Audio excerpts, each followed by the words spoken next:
Okay, let's unpack this. Imagine a province, right, pouring billions into housing, yet, well, somehow seeing fewer new homes built than during that really tumultuous pandemic year, Mm-hmm. 2020. Mm-hmm. That's the puzzling reality we're diving into today. We're talking Ontario. And there's this recent Fraser Institute analysis, got some attention in the Globe and Mail, Right. that highlights a pretty significant, maybe even troubling drop in housing starts. And look, this isn't just about numbers on a page. It's really about what these trends mean for you, whether you're trying to buy or you own or rent or just, care about the economy. Exactly. So our mission today is to cut through the noise, pull out the key insights from this analysis, and help you really get what's going on and, frankly, why it matters so much. That's precisely it. What's fascinating here, and maybe a bit alarming, is that this isn't just a slight dip, it's a stark reversal. Hmm. And it has these really profound implications, not just for folks in Ontario, but potentially for the whole country's housing situation. So we'll peel back the layers. We'll look at the raw data first, then those striking regional differences you mentioned, Right. why Ontario's problem becomes everyone's problem, and finally, this paradox. Lots of spending, but where are the results? What are the policy roadblocks? Okay, let's get into the numbers then, because this is where it gets really interesting, or maybe concerning. Mm-hmm. First half of 2025, only 27,368 new homes broke ground in Ontario, just over 27,000. Yeah. Now, context is everything, right? That number. It's a 25% decline compared to the first half of last year, 2024. A quarter drop. Wow. Yeah. And it gets worse. Go back to H1 2023, and it's a 35% drop. 35%. But here's the comparison that really stopped me. That 27,368, it's actually lower than the 33,588 starts during the first half of 2020. You mean during the pandemic lockdowns? Exactly. When everything was shutting down, we were starting more homes then than we are now. That's a pretty stark indicator, isn't it? It really is. It speaks volumes. And this obviously connects straight to Premier Ford's big goal, 1.5 million new homes by 2031. That needs, what, 150,000 homes per year on average? That's the target, yeah, 150K a year. But the reality check. From 2022 to 2024, the average was only about 86,650 starts per year. Way, way short. It's a huge gap. So what does this consistent shortfall actually mean for hitting those big goals? I mean, we seem to be going backwards. Well, that's the critical point, isn't it? This persistent gap, this difference between the needed 150,000 and the actual 86,000 or so. It's not just a number for economists. Right. It's building up. It's a compounding supply problem. And that directly fuels the affordability crisis that, you're probably feeling if you're looking for a place in Ontario. So less supply equals. Exactly. When you fall short year after year, the existing homes just get more and more competitive. Yeah. It impacts availability across the board, houses, condos, rentals, everything. Less available means prices go up. It's basic economics, but the human cost is real. For you as a buyer, maybe it means more bidding wars, higher prices. For renters, it's tougher competition, rising rents. Make saving for a down payment even harder. Precisely. This shortfall isn't abstract. It's the day-to-day struggle for people trying to find a home. Okay, so the overall picture's down, but you mentioned regional differences. It's not the same everywhere in Ontario. No, definitely not. It's actually quite a mixed bag, sort of a tale of several cities, you could say. Give us some examples. Okay, well, look at Ottawa. It's a real bright spot, actually. About 5,150 homes started in the first half of 25. That's up, get this, 82% compared to the first half of 24. 82%. Wow, okay, so growth is possible. It seems so, under certain conditions. But then you contrast that with Kelf. Just 46 homes started in H1 2025. 46 total. 46. That's a 76% decline. Imagine being a home builder or buyer there. Yeah, that's drastic. And what about Toronto, the biggest market? Toronto saw about 12,575 starts. Sounds like a lot. But it's actually a 44% drop from last year. 44%. Ouch, that's huge for a market that size. It is. And given Toronto's population and housing needs, that decline is particularly worrying. So what does this kind of patchwork performance mean if you're trying to figure out your local market or where things might be headed? Well, locally, it means huge variation in opportunities and challenges. But stepping back, there are big national ripple effects, too. Ah, right. What happens in Ontario doesn't stay in Ontario. Exactly. Especially with housing. Here's a critical point from the analysis. Ontario's 25% drop. It actually canceled out the gains seen elsewhere. Really? Yeah. The rest of Canada, combined, saw a 17% increase in starts in H1 2025.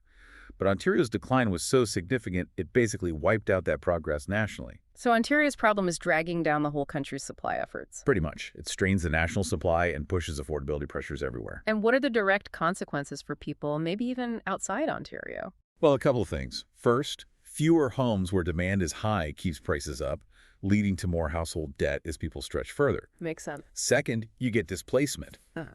Buyers priced out of Ontario might look elsewhere, say, in neighboring provinces. This increases demand and prices there. It spreads the problem. So it becomes a cycle. A cycle that makes housing less affordable for many across Canada, not just in Ontario. Okay, so the problem's clear. The numbers are down. It's having national effects. But the province is spending money, right, trying to fix this? Yes, absolutely. There are significant financial commitments being made. Like what? What are we talking about? Well, there's another $400 million pledge for water infrastructure and municipal housing infrastructure, things needed before you can build. Okay. That's part of a bigger pot, about $2 billion total, earmarked through 2027 for those kinds of programs. $2 billion. That sounds substantial. It is. And then there's also $325 million over 7 years for Toronto's waterfront revitalization, which is also meant to unlock housing. Right. So the money's there, on paper anyway. Exactly. A lot of funding announced. But here's the kicker, right? Despite all this cash, the supply, the actual number of homes being started, is still stubbornly low. It's even falling. Mm-hmm. So why? Why isn't the money turning into shovels in the ground? What's the blockage? That's the million-dollar question, or maybe the billion-dollar question here. That disconnect. Lots of money, few results. Yeah. It really points to deeper issues, systemic things that money alone can't fix. Okay. And the analysis is pretty clear on this. It fingers, quote, Ontario's own rules and delays.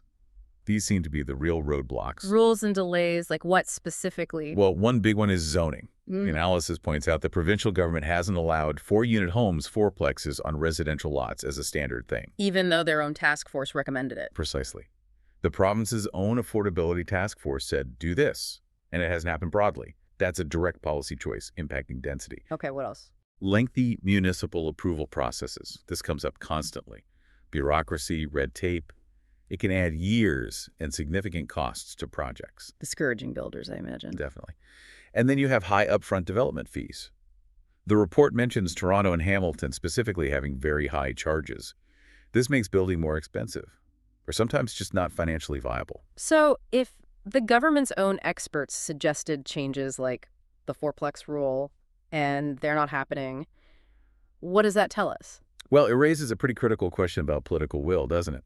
Is there a genuine commitment to tackle the root causes of the supply shortage, even if it means difficult policy changes? Or is it easier just to announce funding? That's a fair point. Yeah. But could some of these delays, maybe the approval processes, be necessary, for proper planning, environmental checks? Or is it mostly just bureaucracy? That's a valid consideration. Yeah. You absolutely need proper planning and environmental reviews. Nobody's arguing against that. But the consistent feedback from industry, from experts, even that task force, suggests many delays go way beyond essential due diligence. It's often outdated processes, multiple layers of approvals, maybe a lack of coordination, stuff that adds time and cost without necessarily adding value or safety. So streamlining is possible without cutting corners. The consensus seems to be a strong yes. It points towards maybe a reluctance to implement fundamental changes that might face some local opposition, perhaps, but are seen as necessary for the bigger picture of affordability. Okay. So putting this all together, what does it actually mean for you, the listener, whether you're looking to buy, sell, rent, or just trying to understand the market? Yeah, let's boil it down. For potential buyers, the analysis suggests, expect these supply shortages to stick around, especially in places like Toronto. Prices likely stay high, competition remains fierce. Not great news, unfortunately. Tough environment. For sellers, though, that low supply could work in your favor, right? Especially in popular urban areas. You might still have a strong hand. Potentially, yes. Market dynamics? Developers, investors, maybe look towards markets like Ottawa, showing that strong growth. But also, keep a really close eye on any potential policy shifts elsewhere. Changes to approvals or fees could signal new opportunities opening up. Good advice. Watch for those policy signals. And for anyone involved in policy or advocacy, the message seems pretty clear. Push for zoning reform, like allowing those fourplexes, push to streamline approvals, revisit development charges. That seems to be where the real levers are. It's about tackling those structural issues. This isn't just watching numbers go up or down, it's understanding the pressure points for actual change. Mandeep Tour from OMAXE Real Estate, quoted in the source material, put it well. He said Ontario's housing market is at a pivotal moment. Pivotal, seems right. And despite the funding, the core message is stark. Restrictive zoning, slow approvals, high fees, they're just dragging everything down. It implies that without real, substantive policy shifts, and that means action at both the provincial and municipal levels, hitting those housing targets and easing affordability, it's going to be a very, very steep climb. The money helps, but it's not the whole solution. Money alone, without fixing the underlying system, just isn't going to cut it. It won't move the needle enough.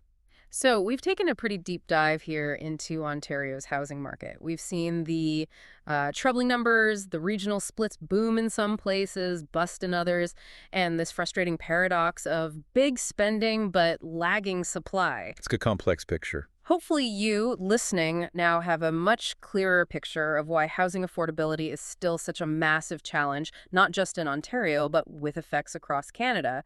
And crucially, where the real levers for change might actually be, beyond just the funding announcements. Understanding is the first step. Absolutely. And this conversation, it's far from over. Staying informed on these complex issues is really key. And maybe this leaves you with something to think about after our dive today.